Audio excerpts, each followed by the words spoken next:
सतलोक धाम TV को subscribe जरूर करें। नमस्कार बहन जी। सत साहेब, क्या शुभ नाम है आपका? मेरा नाम आशा है।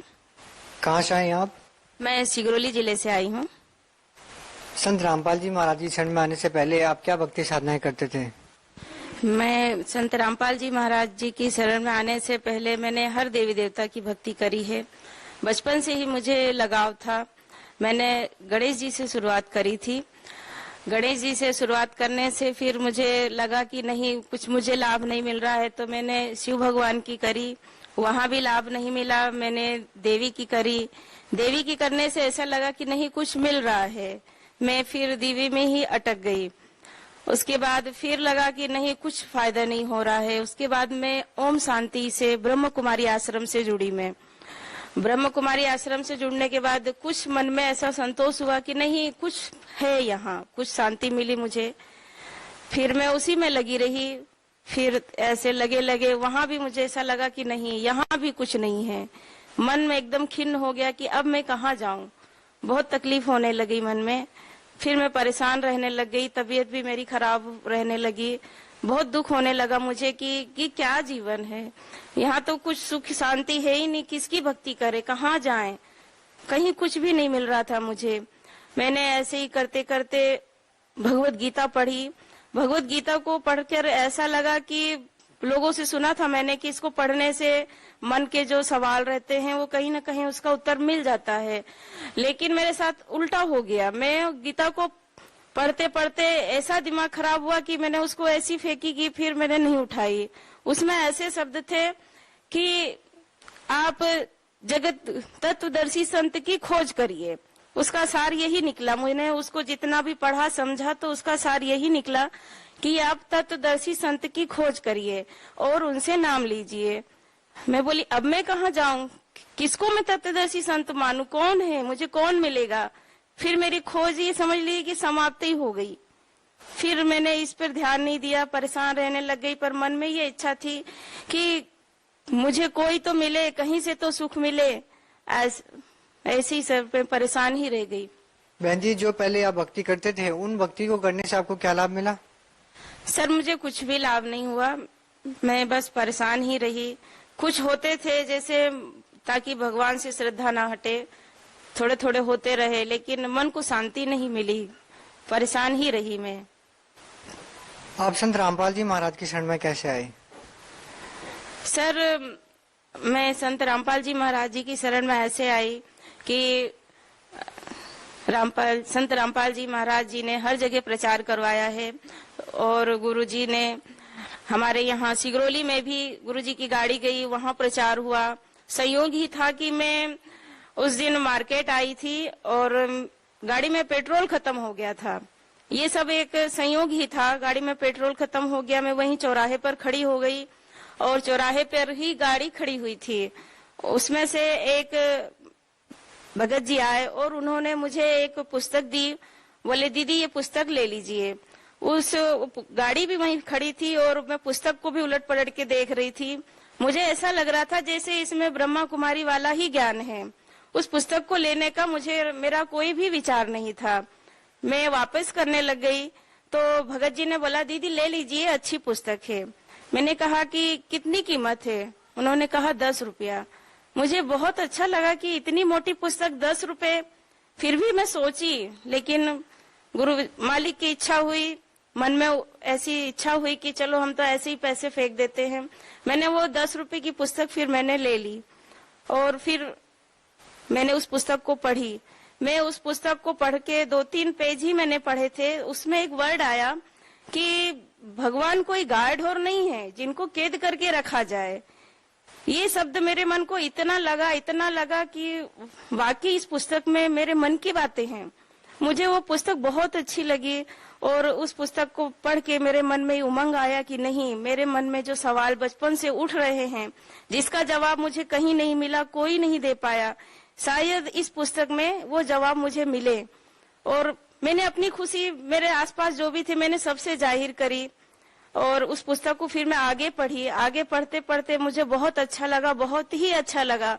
और मैंने अपने भगत जी से भी कहा कि मुझे ये जो पुस्तक मुझे मिली है, ये संत रामपाल जी महाराज हैं और मुझे इनके यहाँ जाना है। आपने मेरे पीछे बहुत पैसा खर्च किया, मेरी बीमारी में बहुत पैसा लगाया, कहीं कोई लाभ नहीं हुआ, लेकिन आप एक उपकार मेरे ऊपर और कर दो और मुझे ये संत रामपाल जी महाराज जी के पास मुझे ले चलो। हो सकता है कि मुझे यहाँ से कुछ लाभ हो। बस इसी तरह मैं संत रामपाल जी महाराज जी के पास आई। जो भक्ति संत रामपाल जी महाराज ने आपको दी है, उससे करने से आपको क्या लाभ मिला? जो संत रामपाल जी महाराज जी ने जो भक्ति दी है, उसको करने से मुझे बहुत लाभ हुआ। पहले तो मुझे शुरू में ऐसा लगा कि सर ये संत रामपाल जी जो हैं वो टीवी से नाम देते हैं, क्या लाभ होगा। मन में बड़ा अजीब सा लगा कि ये टीवी से दे रहे हैं, लाभ होगा कि नहीं होगा। फिर दर्शन के लिए गुरुजी के पास गई मैं। गुरुजी ने सिर में हाथ रखा। मैं बोली गुरुजी मुझे कष्ट है। गुरुजी ने कहा कि आपका कष्ट ठीक हो जाएगा, भक्ति करो। फिर भी मन में ऐसा लगा कि क्या पता ठीक होगा कि नहीं होगा। चूंकि मैं ब्रह्मा कुमारी आश्रम से जुड़ी थी, तो मुझे ऐसा लगा कि ब्रह्मा कुमारी आश्रम वाला ही ठीक था, कम से कम यहाँ जाप नहीं करना पड़ता था। फिर मैं बोली कि चलो देखते हैं, गुरुजी की भक्ति करके देखते हैं, संत रामपाल जी महाराज जी की भी भक्ति करके देखते हैं क्या होता है आगे। ऐसे ही नाम लेके और हम लोग घर जा रहे थे अपने सिगरौली में, तो रास्ते से ही लाभ होना चालू हो गया। सिर में दर्द हो रहा था और मैं जाप कर रही थी फर्स्ट मंत्र, और जाप करते करते ही ऐसा हो गया कि फर्स्ट मंत्र पूरा भी हो गया और सिर का दर्द ऐसे गायब हो गया कि मुझे पता ही नहीं चला कि मेरे सिर में दर्द था। फिर मुझे थोड़ी देर बाद ख्याल आया कि अरे मेरे सिर में तो दर्द था, कैसे ठीक हो गया। फिर मुझे लगा कि नहीं, ये गुरुजी का ही उपकार है, ये जो मैं मंत्र जाप कर रही थी इसी का ही ये उपकार है। मैं बोली अरे ये तो है कोई शक्ति, बहुत बड़ी शक्ति है। और मुझे धीरे धीरे फिर मेरे शरीर में भी लाभ हुआ, मेरी बीमारी में भी मुझे बहुत लाभ हुआ। मैं ना खड़े रह पाती थी, मेरे पाँव की एड़ी इतना दर्द करती थी कि मैं 5 मिनट में फिर मैं बोलती थी अब मेरे को नहीं खड़े रहना, अब मैं बैठूंगी। मैं खाना भी नहीं बना पाती थी।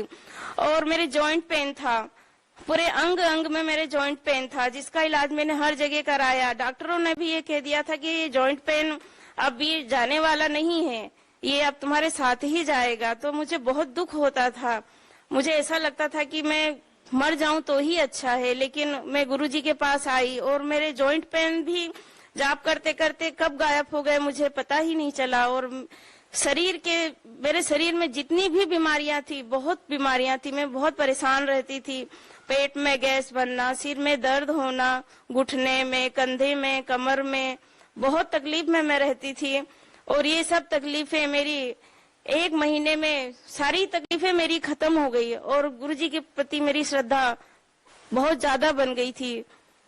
एक बार मेरे भगत जी छत पे गए थे, किसी दूसरे की सेटरिंग लगी थी, छत ढलाई होनी थी छत की, और वो सीढ़ी जो बांस की सीढ़ी रहती है उससे चढ़ के वो ऊपर गए और सेटरिंग का जायजा किया। उन्होंने देखा और जब वो उतरने लग गए ऊपर से, तो जैसे ही उतरना उन्होंने को चालू किया तो ऊपर की सीढ़ी ही टूट गई। और जब वो सीढ़ी टूट गई तो उनको तो नीचे गिर जाना था, लेकिन मेरे भगत जी बता रहे थे कि मुझे ऐसा लगा कि आकाश मार्ग से कोई सफेद वस्त्र में कोई व्यक्ति ने मेरे पांव पकड़ लिए। मैंने कहा कौन हो सकता है, ये मेरे गुरुजी हैं, इसके अलावा और कोई नहीं हो सकता है। एक बार छत की ढलाई होनी थी, मेरे खुद के घर की छत की ढलाई होनी थी, और ऐसे बादल छा गए कि अब तो इतना पानी गिरेगा कि पूछो ही मत। पूरी बाढ़ आज वहीं आनी थी, सिगरौली जिले में ही आनी थी। और मेरे भगत जी गुस्से में आके मेरे से बोलते हैं कि छत की ढलाई हो रही है और यदि पानी गिरा और काम रुक गया तो मैं तेरे गुरुजी के पास ना तो मैं तुझे जाने दूंगा और ना मैं खुद जाऊंगा। बहुत टेंशन में मैं आ गई कि छत की ढलाई अगर रुक गई तो मुझे नहीं जाने देंगे। फिर मैंने गुरुजी से प्रार्थना करी और प्रणाम करके मुझे पहला ही मंत्र मिला था तो मैं उसका जाप करने लगी।